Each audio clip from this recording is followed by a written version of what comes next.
नमस्कार, स्वागत आहे तुमचं राणी फॅशन डिझायनर या चॅनलमध्ये। तर मैत्रिणींनो, आज आपला व्हिडिओ हा महत्त्वाच्या टॉपिकवर आहे।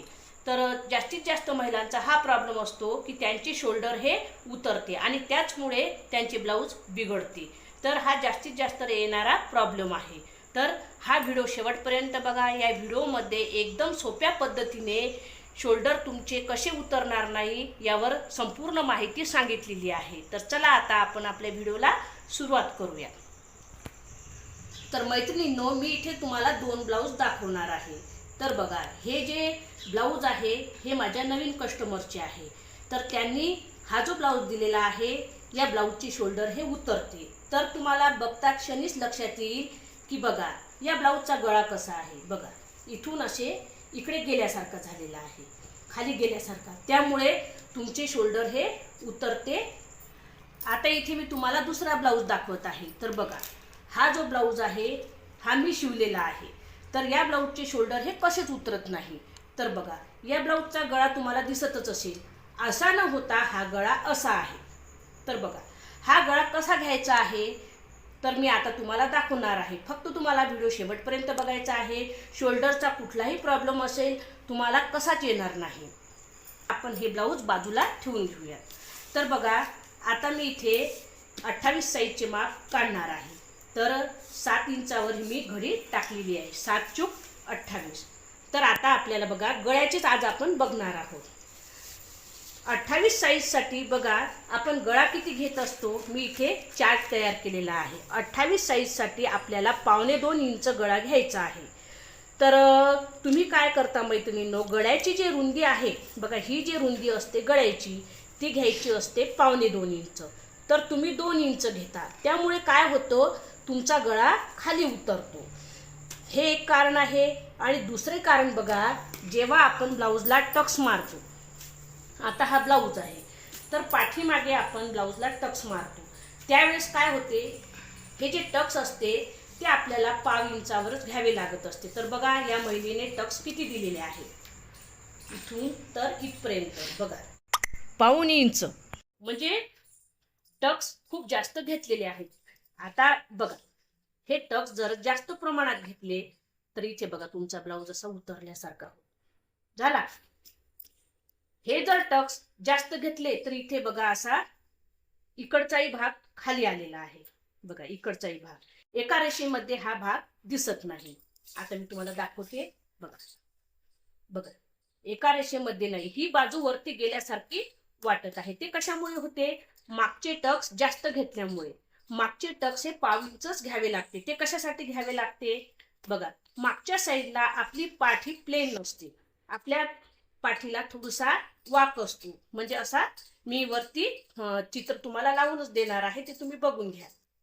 तर या साईडला थोडा असा झुकता भाग असल्यामुळे इथे मोकळे असावे, त्यासाठी आपली ही जागा 1.5 इंच आपण अशी घेत असतो। अशी घेतल्यामुळे इथे थोडासा फुगा निर्माण होऊन यामध्ये आपली पाठ व्यवस्थित बसते। पण आपल्याला इतकीही जास्त घ्यायची नाही, इतकीही जास्त घ्यायची नाही की हा भाग खाली येईल आणि पाठीवरचा भाग वरती जाईल आणि इथे चोळ निर्माण होईल। बघा, असा घेतल्यामुळे इथे जास्त फुगा निर्माण होतो, चोळ जास्त निर्माण होते। आणि हे जे शोल्डर आहे बघा, असे केल्यावर हे शोल्डर खाली उतरते। खाली उतरण्याचे 101% जास्त चान्सेस या टक्समुळे सुद्धा असतात। चला आता आपण मेन मुद्द्याकडे वळूया। गळा कसा घ्यायचा आहे, गळ्याची रुंदी कशी घ्यायची आहे त्याकडे आपण वळूया। तर बघा, इथे आपल्याला 1.25 घ्यायचा आहे। तुम्ही काय करता, 2 इंच घेता, त्यामुळे काय होते, इथे टक्स आले बघा, खालच्या साईडला इथे टक्स येते। इथे टक्स आल्यावर हे गळा खाली उतरतो, हा गळा खाली उतरतो। तर इथे घ्यायची आपल्याला 1.25 इंच। हे घेऊन सुद्धा आपण काय करतो, हे तर 1.25 इंच घेतो, खाली 1.25 इंच घेतो। गळा समजा तुमचा 7 इंच आहे, बघा हा गळा 7 इंच आहे। मी चॉकने दाखवते तुम्हाला, हा झालेला 7 इंचाचा गळा। गळ्याला आपण आकार कसा देतो, बघा आपण काय करतो, इथून असा गोलाकार देऊन देतो। हा झालेला आहे गळा, या गळ्याला असा गोलाकार देऊन देतो। आता काय होते, जेव्हा आपण मागचे टक्स पाडतो त्यावेळेस हे टक्स तुम्ही पाडता बघा। आता हे टक्स समजा असे पडले तर हा गळा इकडे झुकता होतो, म्हणजे हा गळा असा येतो, असा। बघा गळ्याचा आकारच बिघडला, खाली गोल आणि इकडे असा तिरका, असा गळ्याचा आकार. म्हणजे हे बघा, हे जे ब्लाऊज आहे ना, या ब्लाऊज सारखा गळ्याचा आकार झालेला आहे बघा, असा असा. तर हा कस्टमरचा ब्लाऊज खाली उतरतो, तर आपल्याला असा गळा पाहिजे आहे बघा, असा असा निमुळता. खाली पण असा व्यवस्थित गोल आकार यायला हवा. तर बघा तुमच्या गळ्याचा आकार बघा असा येतो, असा असा गळ्याचा आकार व्यवस्थित दिसत नाही. गळ्याचा आकार हा गोलच यायला हवा. असा गोल आकार येण्यासाठी मी तुम्हाला ट्रिक सांगणार आहे. तुम्ही बघा, आता असा जर गळा घेतला तुम्ही, इथे 2.25 इंच, खाली 2.25 इंच सरळ लाईन मध्ये समजा असा गळा घेतला आणि हा असा वरी घेतला, तर बघा टच पडल्यावर हा गळा असा फाकता होतो, बाहीच्या साईडने असे खाली उतरल्यासारखे होते. गळ्याचा आकार हा परफेक्ट आहे. तर असा आकार येण्यासाठी आपल्याला काय करायचं आहे बघा मैत्रिणींनो, गळा परफेक्ट येण्यासाठी बघा गळा या पद्धतीने कट करायचा आहे. लक्ष देऊन बघा. 28 साईजसाठी वरती 2.25 इंचावर मार्किंग करून घ्यायची आहे आणि खाली 2.25 इंचावर मार्किंग करायची नाही. खाली तुम्हाला 2 किंवा 2.25 म्हणजे 1/2 इंच वाढून किंवा अर्धा इंच वाढून मार्किंग करायची आहे. तर बघा इथे मी 2 इंचावर मार्किंग करते खाली. आता 7 इंचाचा गळा आहे, 7 इंचावर मार्किंग करून घ्यायची आहे. ही मार्किंग आपली तिरकस जायला हवी बघा, इथे 2.25 आणि इथे 2, बघा अशी मार्किंग जायला हवी. आता गळा आपल्याला असा द्यायचा आहे. झालं, वरती कमी आणि खाली जास्त. आणि हे जेव्हा टक्स पडतील त्यावेळेस बघा 1/2 इंच गळा इकडे येईल तुमचा, तर बरोबर गळा तुमचा असा सरका होईल. आले लक्षात? अशा पद्धतीने तुमचा गळा सरका होईल. बघा तुम्हाला आता जरी हे तिरकस दिसत असेल, पण जेव्हा हे मागचे टक्स पडतील तेव्हा बरोबर गळा असा या साईडला येणार आहे. आणि आधीच जर तुम्ही असा गळा घेतला तर टक्स पडल्यावर ते अजून खाली उतरेल आणि ब्लाऊज उतरण्याचे 100% चान्सेस हे वाढतात. तर अशा पद्धतीने तुम्हाला गळा रुंदी घ्यायची आहे. संपूर्ण मापासाठी शेवटी मी चार्ट देणार आहे. आले लक्षात? आता बघा हा जो ब्लाऊज आहे, या ब्लाऊजचा आकार बघा तुम्हाला मी दाखवते.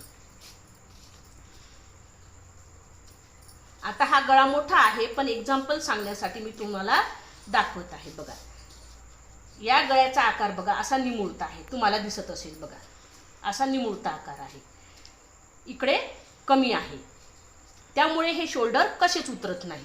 आणि हा दुसरा गळा दाखवते मी. हा बघा मी अर्ध्यात ब्लाऊज ठेवत आहे. बघा बघा कुठे चालला हा, खाली खाली जात आहे. माप वेगवेगळे आहे त्याचे. हा ब्लाऊज 28 साईजचा नाही, फक्त एक्झाम्पलसाठी मी तुम्हाला दाखवत आहे. बघा किती उतरलेला आहे आणि तो गळा असा आहे, त्या ब्लाऊजचा गळा असा आहे.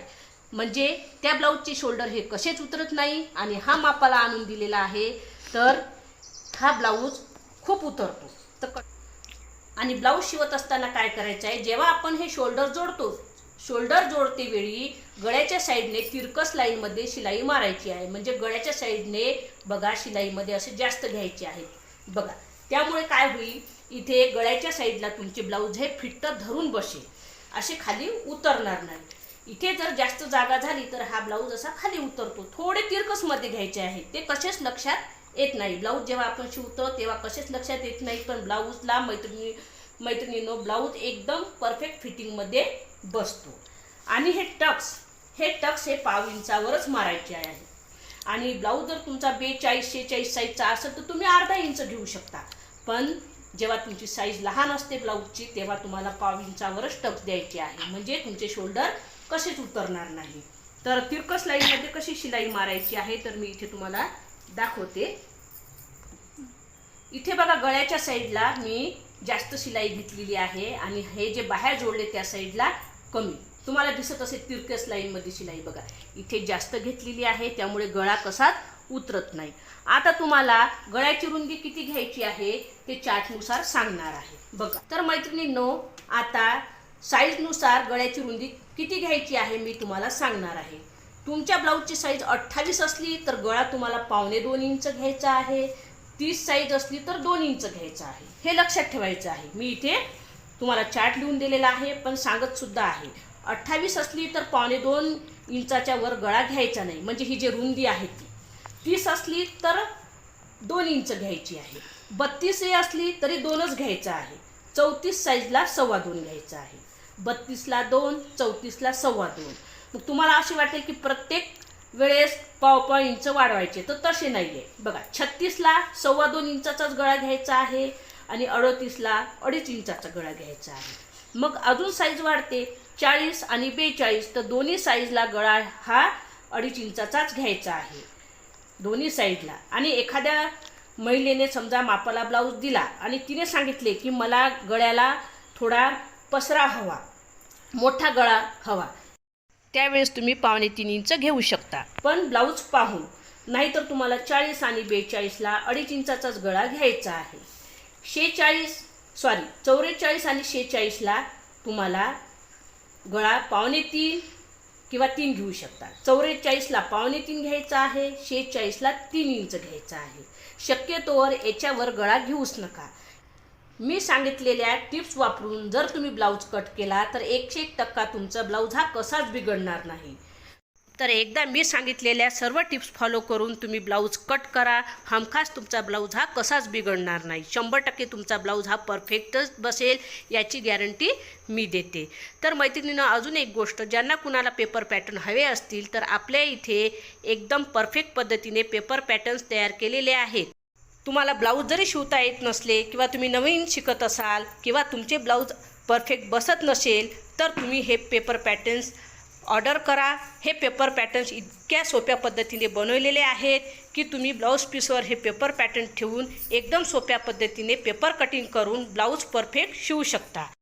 अगदी कमी किमतीत घर पोचल्या हे पेपर पॅटर्न्स तुम्हाला मिळून जातील आणि कुठलाही डिलेवरी चार्ज हा लागणार नाही. तर मैत्रिणींनो, जास्तीत जास्त पेपर पॅटर्न्सचा फायदा घ्या आणि पेपर पॅटर्न तुम्हाला हवे असतील तर मला तसे मेसेज करा. चला तर भेटूया उद्याच्या नवीन व्हिडिओमध्ये. धन्यवाद.